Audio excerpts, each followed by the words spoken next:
அனைவருக்கும் வணக்கம். திமுக செயல் தலைவர் மு.க. ஸ்டாலின் கடந்த சில நாட்களாக தமிழக சட்டசபையை கூட்ட வேண்டும் என்பதை வலியுறுத்தி வருகிறார். ஆனால் இப்போதைக்கு சட்டசபையை கூட்ட வேண்டிய அவசியமில்லை என்று அரசு தரப்பில் இருந்து கூறப்பட்டதால் அதிருப்தி அடைந்த மு.க. ஸ்டாலின் அதிரடி நடவடிக்கை எடுக்க வேண்டும் என்று திமுக பிரமுகர்கள் அவருக்கு அறிவுறுத்தி வருகின்றனர். இந்த நிலையில் திமுகவின் 89 எம்எல்ஏக்களும் ராஜினாமா செய்யும் அதிரடி முடிவை மு.க. ஸ்டாலின் விரைவில் எடுக்க உள்ளதாக திமுக வட்டாரங்கள் கூறுகின்றன.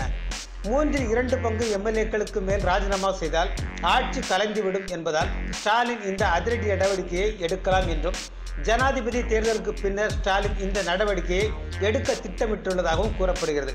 ஆனால் உண்மையில் இந்த முடிவு திமுகவுக்கு பாதகமாக அமைந்துவிடும் என்று ஒரு சில திமுகவினர் எச்சரித்து வருகின்றனர். ஆட்சி கலைந்துவிட்டால் மறு தேர்தல் வரும் வரை தமிழக அரசு முழுவதும் கவர்னர் மற்றும் மத்திய அரசின் கட்டுப்பாட்டுக்கு சென்றுவிடும் என்றும் அவர்கள் கூறி வருகின்றனர்.